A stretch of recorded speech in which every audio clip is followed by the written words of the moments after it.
respecto a esa idea que dejé rondando respecto a, a una noción de mitología y cómo esa noción de mitología como que vendría a ser como un proceso de interpretación del mundo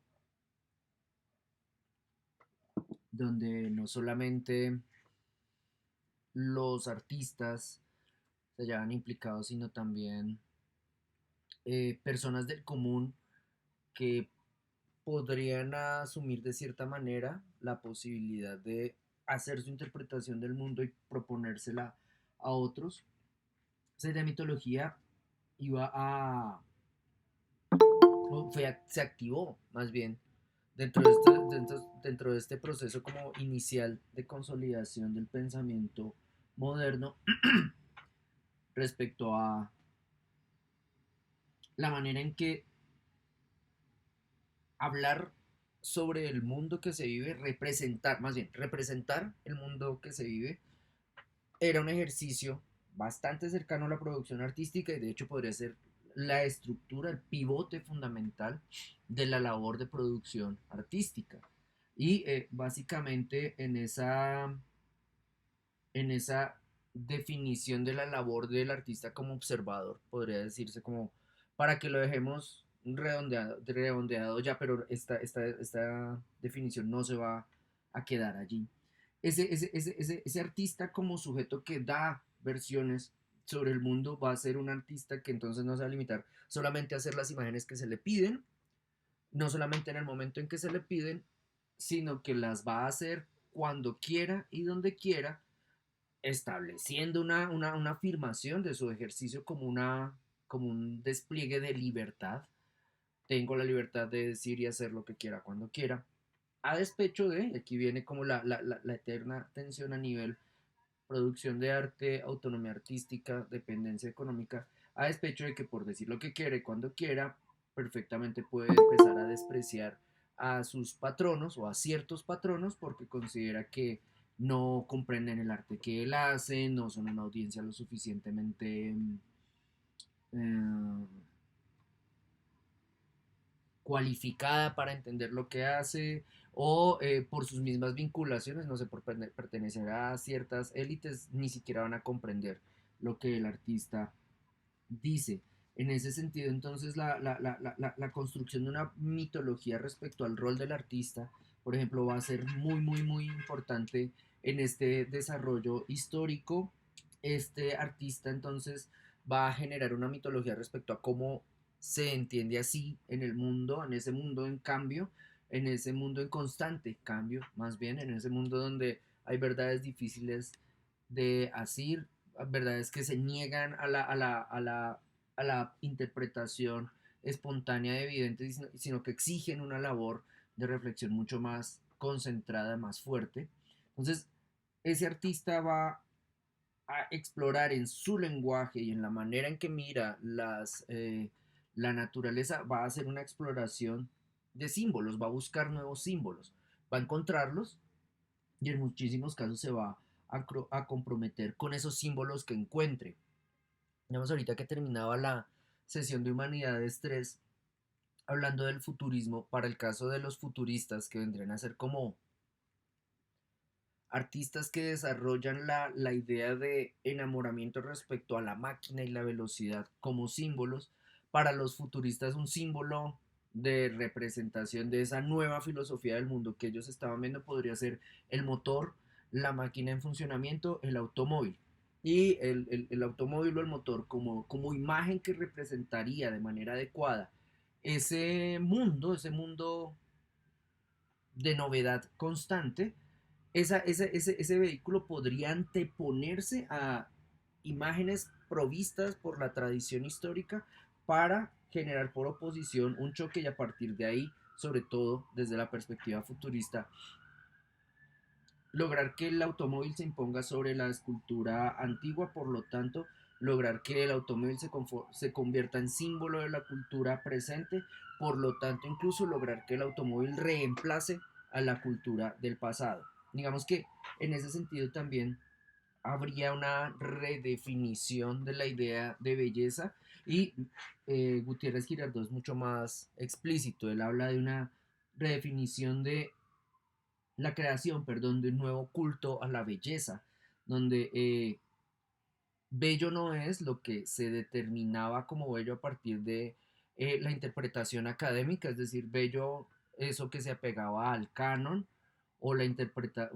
cierta interpretación que traía, que abrevaba en los espacios de la filosofía de la Grecia antigua, donde bello es aquello armónico,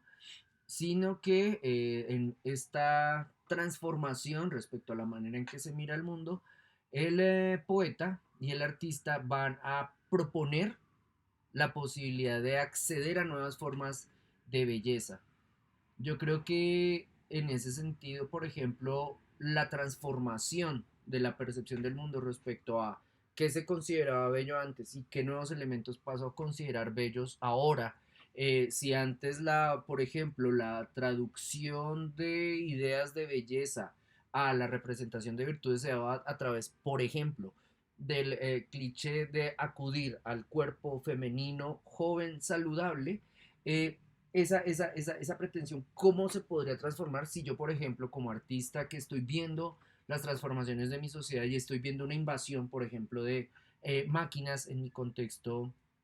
inmediato y en el de mis semejantes, ¿qué pasa si yo empiezo a representar virtudes no a partir del cliché académico, sino, o clásico, o neoclásico, sino recurro más bien a mirar las máquinas que tengo al frente y convierto en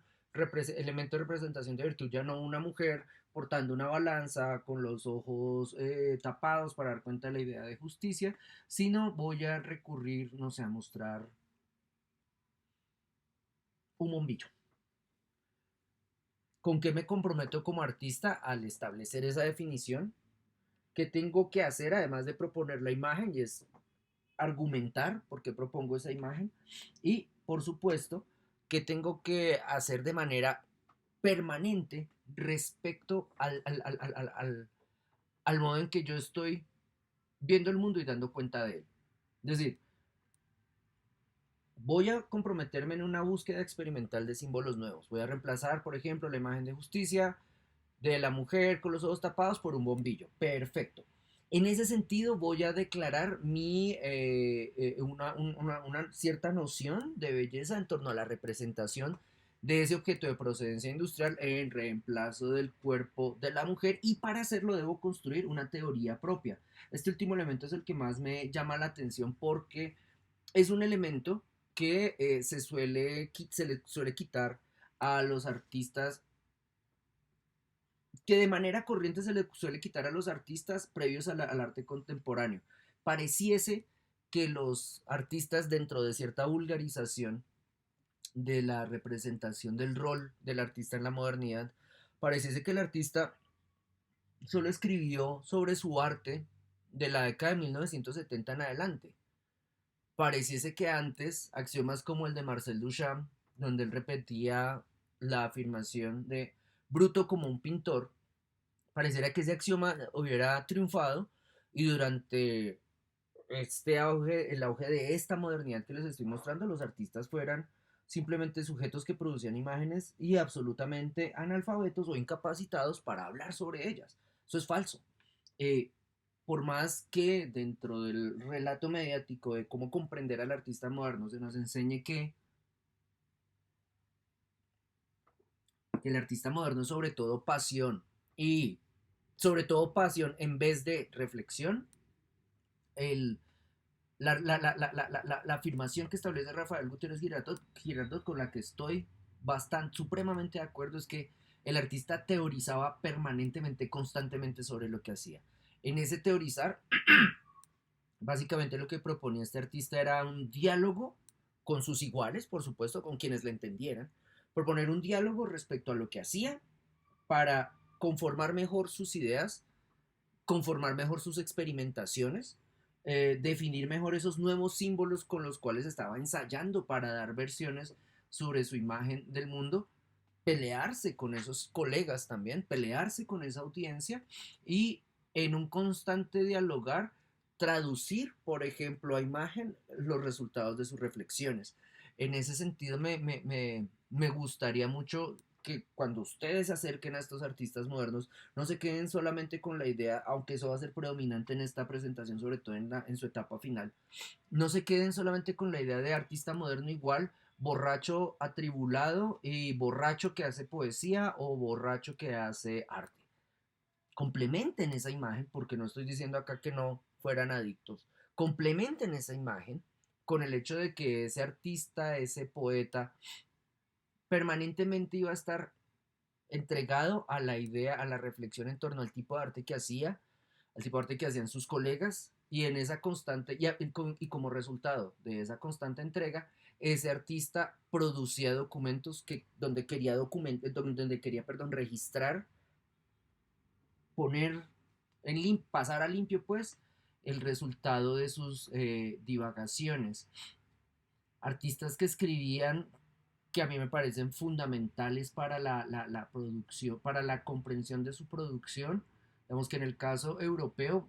mirar, ahí les recomendaría mirar no solamente la pintura de Dalí, sino por ejemplo sus libros, que a mí me parecen mejores los libros que la pintura del man, de hecho. Eh, Textos producidos por Marcel Duchamp,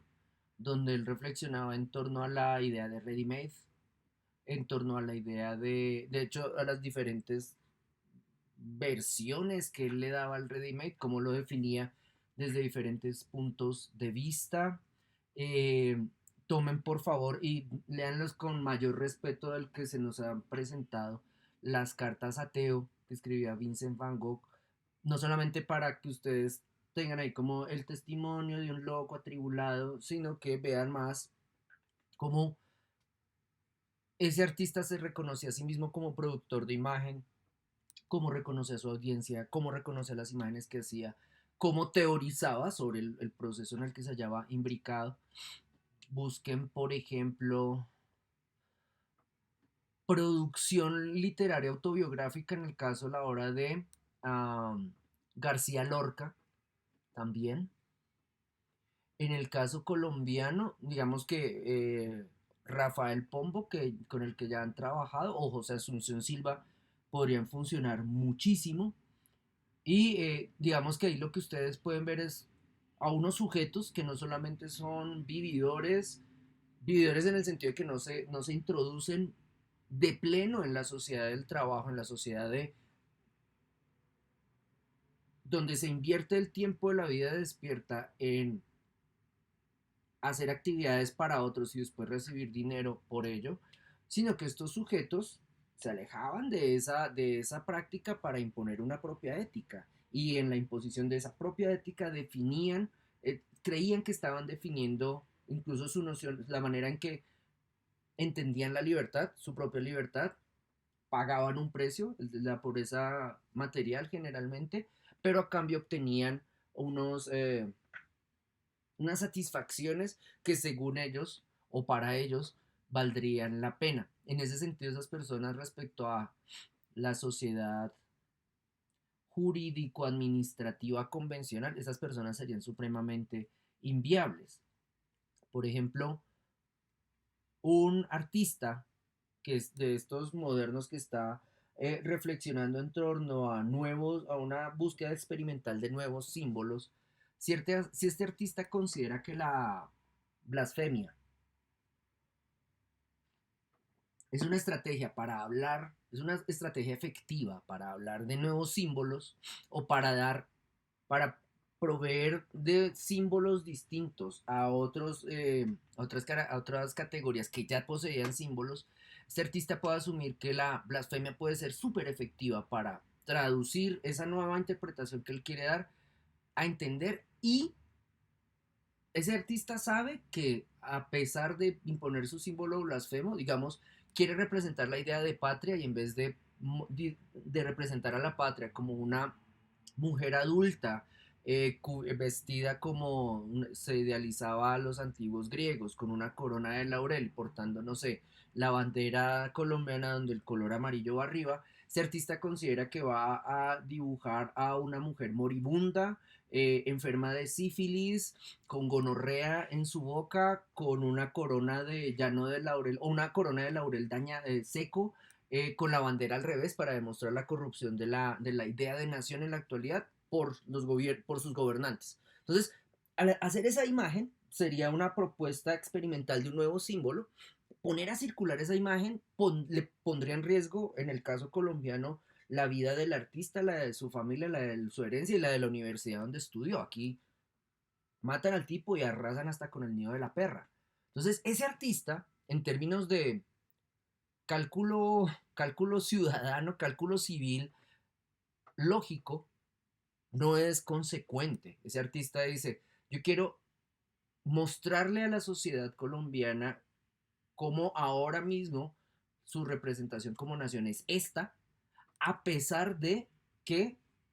se me denuncie, se me censure, se me encarcele, destruyan a mi familia y quemen la Facultad de Artes donde estudié hasta sus propios cimientos. Yo en ese sentido no voy a operar de manera funcional, sino más bien de una manera, generando la oposición de una manera políticamente muy estúpida, pero considero como artista que actuar de esa forma no va a revelar tanto el hecho de que soy políticamente estúpido como que estoy incluso en ese sacrificio que pueda suceder, que pueda darse, en ese sacrificio estoy mostrando la potencia del símbolo, del nuevo símbolo que estoy creando. No simplemente estoy mostrando un símbolo, que se basa en la blasfemia como estrategia para obtener mayor visibilidad, si no estoy dispuesto a pagar el precio que me implica representar a la patria como una mujer vieja enferma de gonorrea en la boca.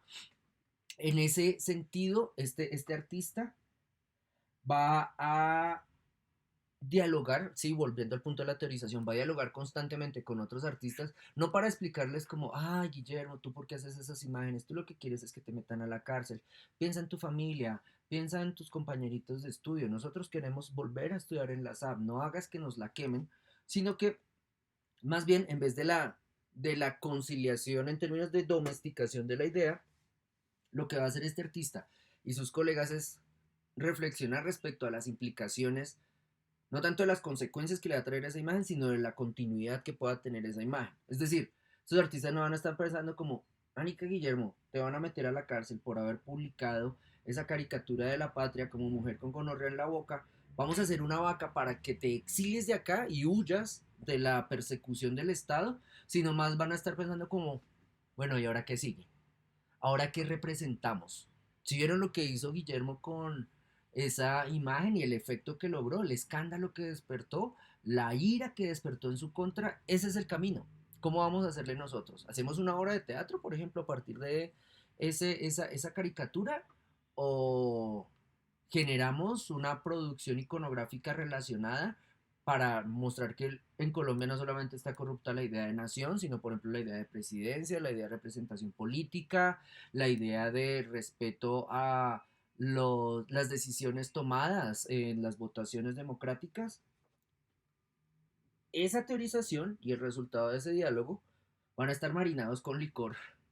van a darse, por ejemplo, a esta hora. Entonces, poetas a las 10:30 de la mañana echando trago, dialogando respecto a la obra blasfema de un colega para hacer más obras blasfemas y a lo largo de lo que les quede de sobriedad, seguramente se irían, no sé, 12 del día, cuando ya los dueños del bar les digan como, Mónica, váyanse que ahorita va a llegar la gente que va a almorzar, se desplazarían a sus talleres a hacer sus imágenes y se comprometerían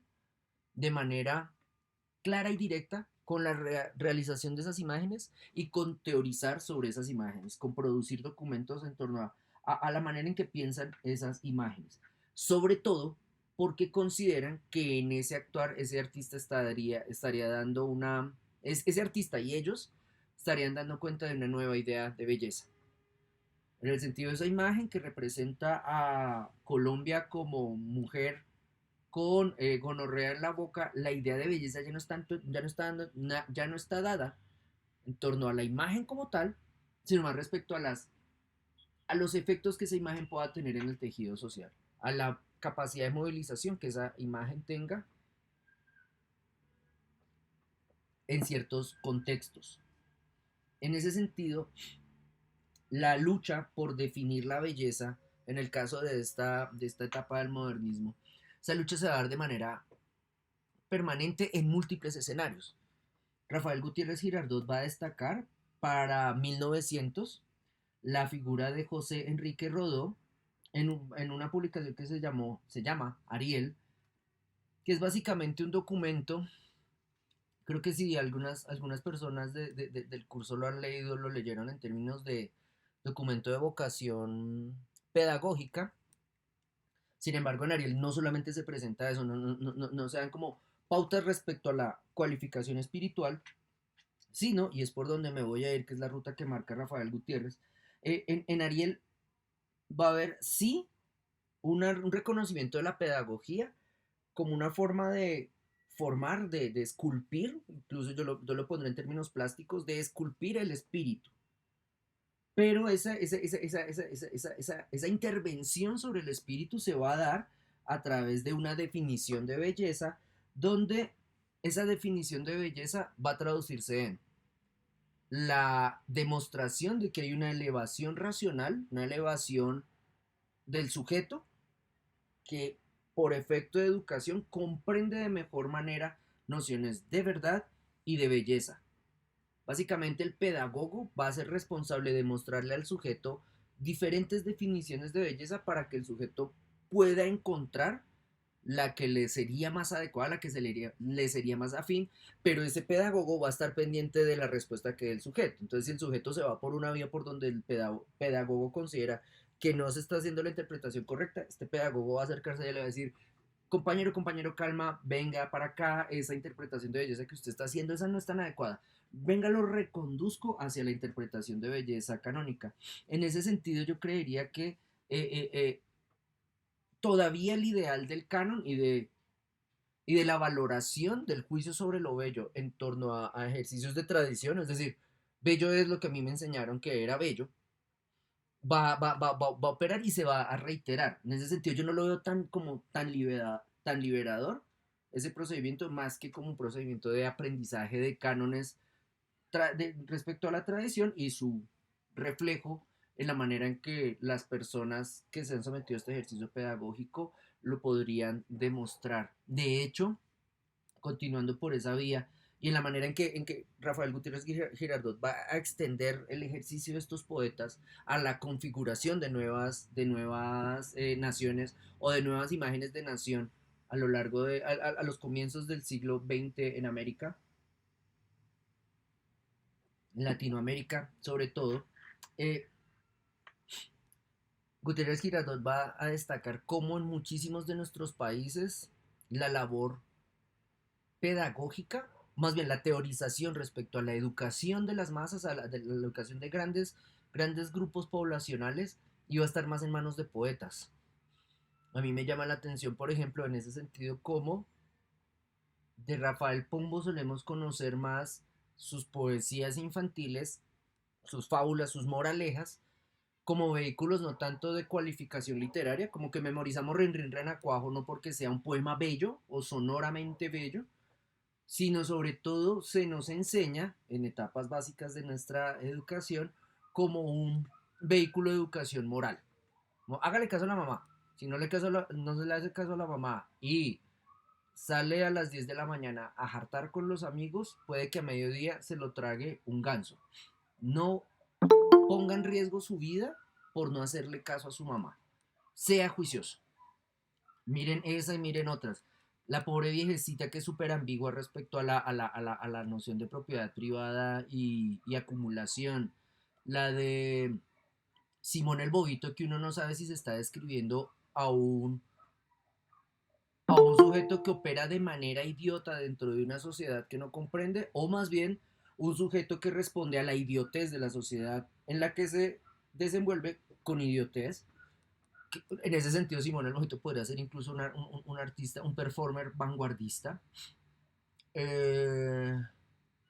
el gato bandido, que podría verse como un llamado de atención al adolescente que quiere afirmar lo antes posible su adultez, oponiéndose, o más bien en franca lid, con sus progenitores. Es como, manca, Guillermo, deja de pelear con tu familia, que la vida adulta cuesta y el irte a vivir, el lograr independencia económica no es tan difícil a tu edad. Entonces, si tomamos estas poesías y las involucramos en el entorno donde las conocimos, que es básicamente el proceso de formación, de educación masiva básica, podríamos decir como, ok, parece que sí la idea de que la pedagogía va a ser orientada, la pedagogía nacional en nuestras repúblicas va a ser orientada por poetas, pues parece que es un fenómeno que se puede constatar.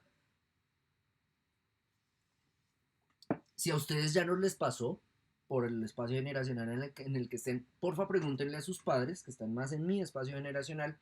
respecto a los poemas de Pombo, y pregúntenle a sus padres si esos poemas se los enseñaban como literatura de alta calidad o más bien fábulas moralizantes. Ahora bien, eh, respecto a la idea de verdad, ¿no? ¿Cómo hablar de verdad en el arte de este desarrollo moderno? ¿Qué es verdad? ¿Y dónde se va a hallar sobre todo eso? ¿Dónde voy a encontrar la verdad? ¿Dónde el artista puede encontrar la verdad? ¿Y dónde la persona que escuche al poeta o que mire las obras del artista visual va a ver reflejada esa ilustración, esa representación de la verdad?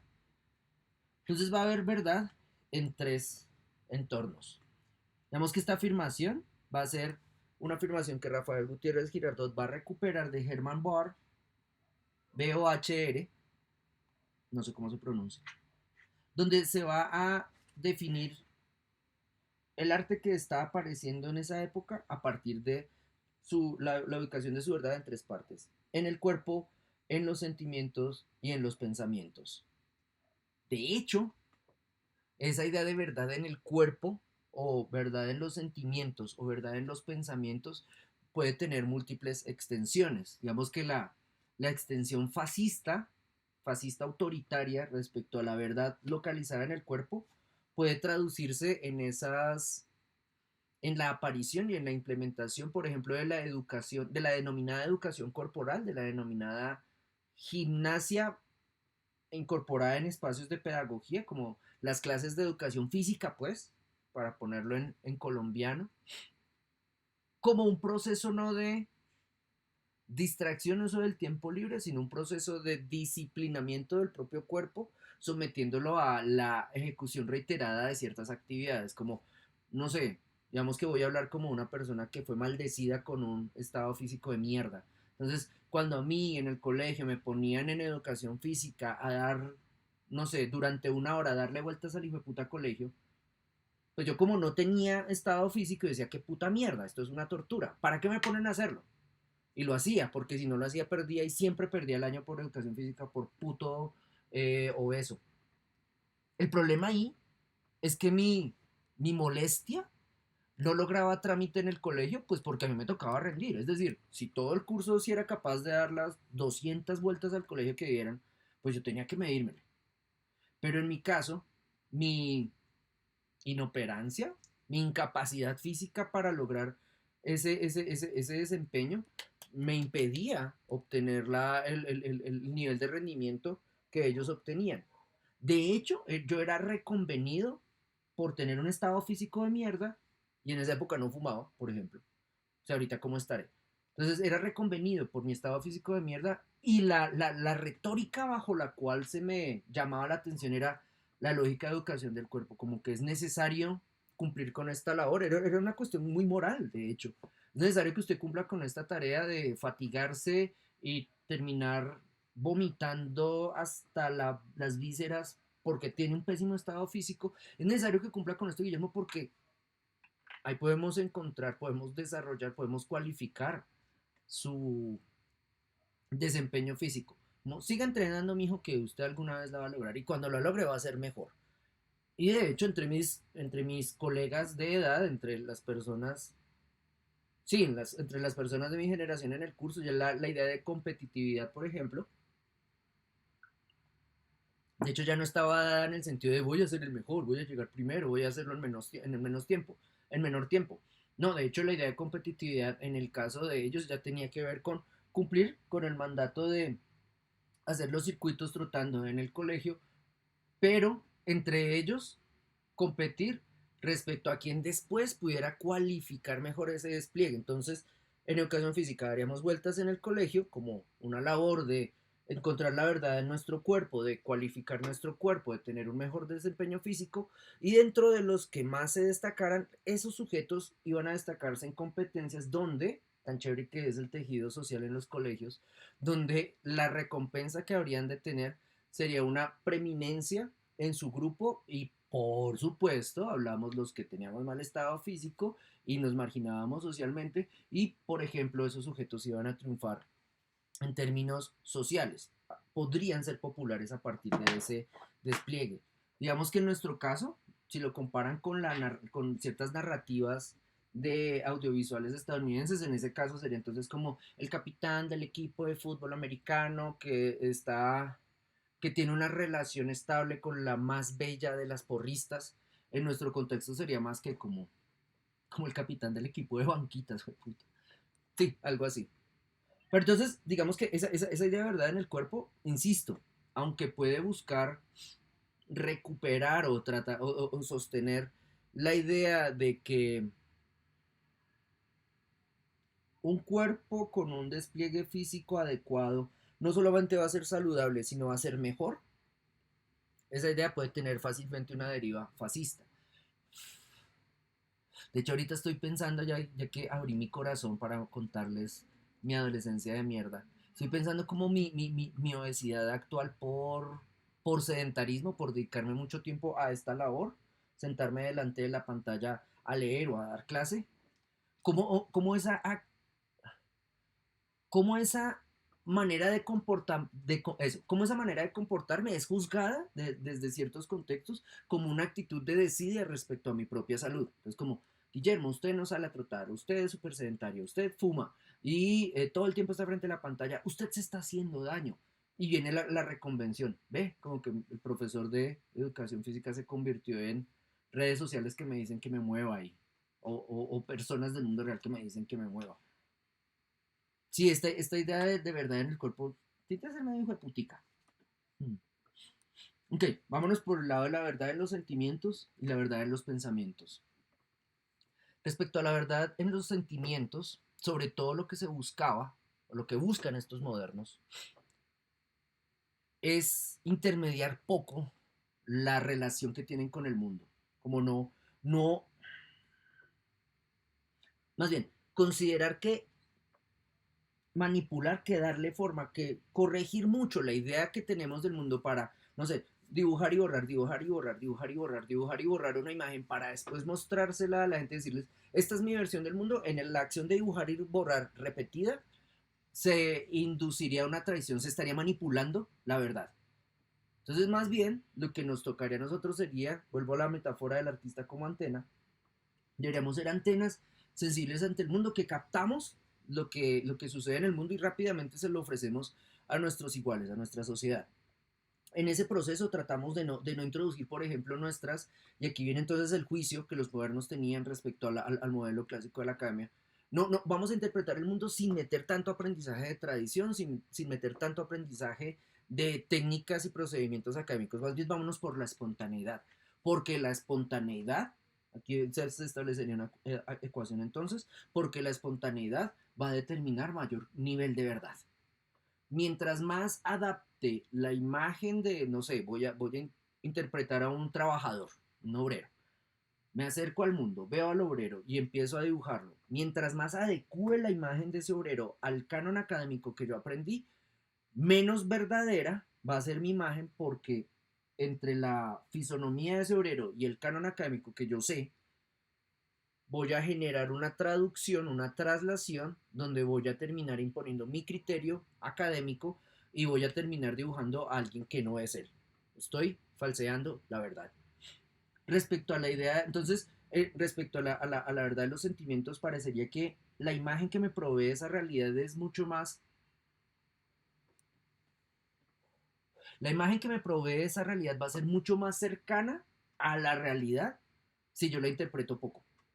Mientras menos la interprete, más verdadera va a ser. Eso es, uff, ya me estaba enredando. Ahora bien, entonces, verdad en el cuerpo, verdad en los sentimientos, verdad en el pensamiento, puede verse como una intención de relacionarse totalmente, completamente, con el conocimiento o con el todo incluso. Digamos que aquí el llamado de atención va respecto a otra deriva de la modernidad, que digamos que sería la deriva más operativa en términos de eficacia y de productividad, que va a ser la de la especialización. Digamos que estos, los pedagogos, los artistas, los poetas que consideraban que la labor, la construcción de esa mitología de su tiempo debería involucrar la búsqueda experimental de nuevos símbolos, la creación de nuevos cultos a la belleza, la redacción de una teoría propia. Esos sujetos estaban operando de manera más holística, como que no separaban modos de hacer. No estarían desarrollando estas actividades para ser excelentes, por ejemplo, dibujantes o excelentes pintores y ya nada más. No, no, no. Van para realizar estas actividades, van a hacer dibujo, pintura, escultura, producirían imagen bajo diferentes perspectivas. No se especializarían en una técnica,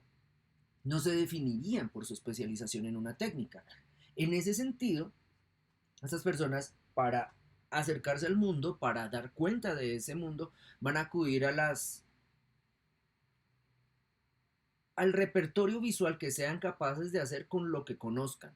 Y si no, se van a dedicar a aprender respecto a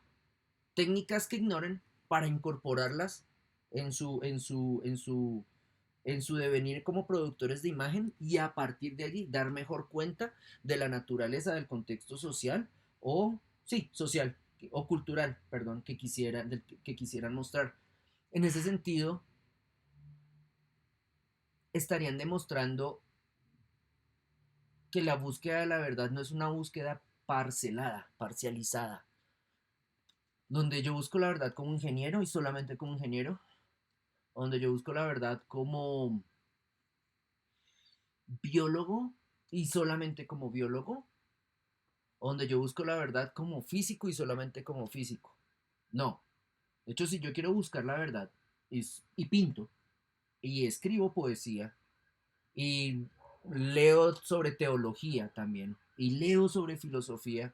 yo me podría acercar, o sea, se consideraría absolutamente legítimo. Yo me puedo acercar a un físico y preguntarle por la verdad del mundo, aprender de lo que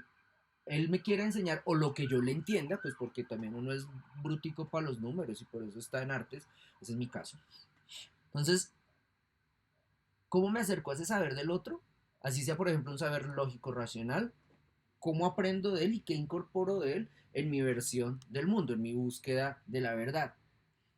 Ese acercamiento que yo haría como un sujeto que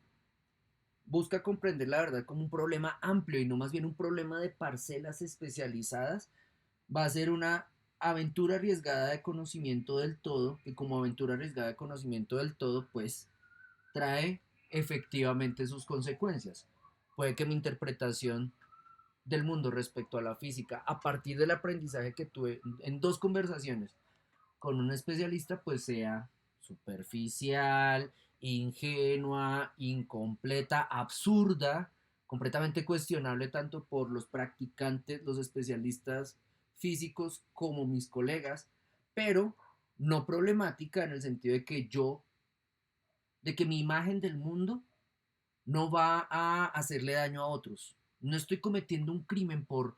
hacer una interpretación del mundo donde utilizo de manera estúpida, ramplona, vulgar conocimientos de física. De hecho, me estoy lanzando a ese conocimiento bajo la creencia de que el acercamiento a ese conocimiento me va a permitir dar una mejor versión del mundo. Habrá quienes definan ¿qué vendría a ser? Esta actitud respecto al conocimiento con la expresión hombre renacentista u hombre de renacimiento. Entonces estos productores culturales que van a hacer sus trabajos y van a estar completamente atentos a la mayor cantidad de elementos que afectan la producción de su imagen, esos sujetos van a ser reconocidos como hombres del renacimiento, van a ser sujetos que se van a entregar casi que por completo a la producción de su obra y en ese sentido van a constantemente hacer búsquedas experimentales de nuevos símbolos, a crear y redefinir su idea de culto a la belleza y a producir teoría en todo momento. En ese sentido, les recomendaría mirar, ya no tanto a modernos apegados a este contexto como de mediados del siglo, sino adelántense 100 años más y, 100, no, de hecho ya muy adelante, adelántense 80 años más y piensen en el señor Charlie Chaplin como no solamente comediante, no solamente actor, no solamente director, no solamente productor, no solamente escritor, no solamente compositor, no solamente editor de sus películas, sino todo ello. Charles Chaplin como, como personaje del universo cultural de su época, vendría a ser un sujeto que estaría en una constante y aventurada, perdón, una constante aventura. Ah, no lo estoy traduciendo bien. Estaría en constante búsqueda arriesgada del conocimiento del todo, componiendo, actuando, escribiendo, haciendo películas, muchísimas películas, eh, estando pendiente incluso de la distribución de sus películas, etcétera. Tanto así que Chaplin, sí, ahorita nosotros vemos Chaplin como una categoría, como la película de Chaplin o la película de Charlotte, dirían otros, por su personaje. Pero llegó a ser tan importante el rol de Charles Chaplin dentro de la, ni siquiera solamente dentro de la industria cinematográfica estadounidense, sino dentro de la cultura popular de su época, que este sujeto, cuando llegaba al mundo real, por ejemplo, era objeto de la atención a nivel de los amoríos que tenía, dónde se movía, dónde comía, cómo vestía, o sea, como sujeto del Star System. Tanto así fue esta atención respecto a ese sujeto como un sujeto absolutamente consagrado, totalmente consagrado al conocimiento y representación del mundo a través de su práctica artística, que cuando el senador McCarthy empezó la cacería de brujas contra artistas dentro del entorno de la industria cinematográfica estadounidense que consideraba que tenían vínculos con la izquierda, con el socialismo o en uribismo diríamos con el castrochavismo, se agarró de la vida cotidiana de Chaplin, del hecho de que él se hubiera casado con una menor de edad, se agarró de la vida cotidiana de Chaplin para acusarlo y quitarle la visa estadounidense para impedirle seguir ejerciendo profesionalmente en los Estados Unidos. De hecho, lo logró. Chaplin no volvió, después de ese proceso, no pudo volver a los Estados Unidos a tierra estadounidense, pues,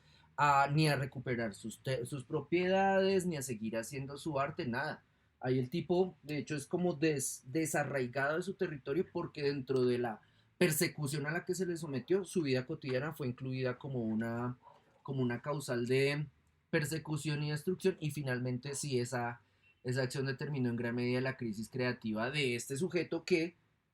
en su propia producción realizaba una aventura arriesgada de conocimiento del todo, que intervenía absolutamente todos los procesos de realización de sus películas y que en ese compromiso con el arte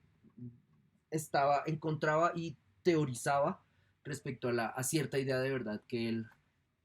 tendría. Sí, no miren a Chaplin solamente como un comediante, mírenlo más, porfa, como un hombre del Renacimiento, como un sujeto responsable de todas las facetas que implicaría, o de la mayor cantidad de facetas que implicaría realizar su obra.